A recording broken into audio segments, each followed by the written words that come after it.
Assalamualaikum warahmatullahi wabarakatuh. Kembali lagi dalam kisah taubat, yakni dalam kitab Mukasyafatul Qulub. Abu Laits meriwayatkan bahawa Umar radhiyallahu an datang menemui Rasulullah sallallahu alaihi wasallam sambil menangis. Rasulullah sallallahu alaihi wasallam bertanya, "Apa yang engkau tangisi wahai Umar?" Umar menjawab, "Wahai Rasulullah, di pintu ada seorang pemuda yang telah menggetarkan hatiku. Dia menangis." Rasulullah pun bertanya kepada pemuda itu, "Mengapa engkau menangis, wahai anak muda?"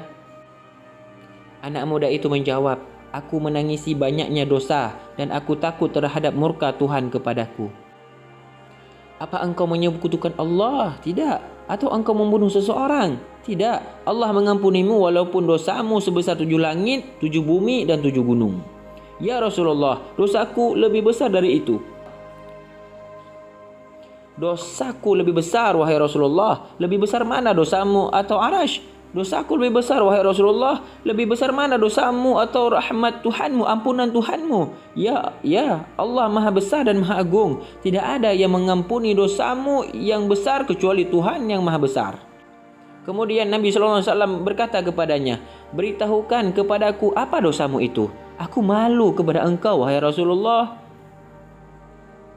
"Katakanlah saja apa dosamu." "Wahai Rasulullah, aku biasa menggali kuburan sejak berumur 7 tahun. Dan terakhir ada seorang budak perempuan dari kaum Ansar meninggal dunia.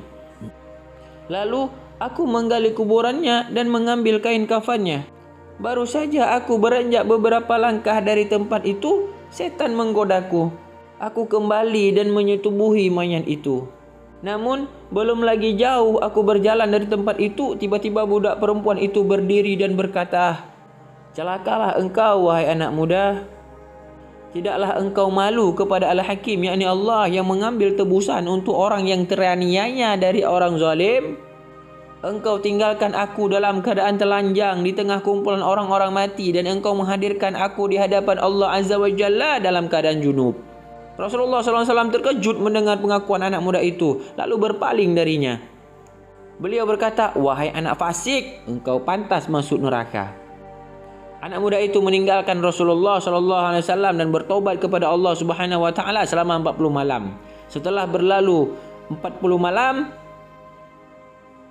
dia mengangkat kepalanya ke langit dan berkata, "Wahai Tuhannya Muhammad, Adam dan Ibrahim, jika engkau mengampuniku, beritahukanlah kepada Muhammad SAW dan para sahabatnya.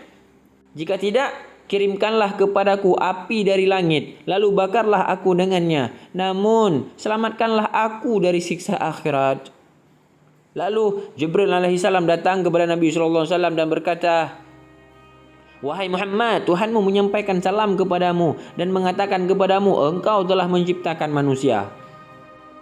Nabi SAW menjawab, "Tidak, dialah Allah yang telah menciptakanku dan menciptakan mereka serta memberikan rezeki kepadaku dan kepada mereka." Jibril alaihissalam berkata, "Allah Subhanahu Wa Taala menyampaikan kepadamu bahwa Allah telah mengampuni dosa anak itu."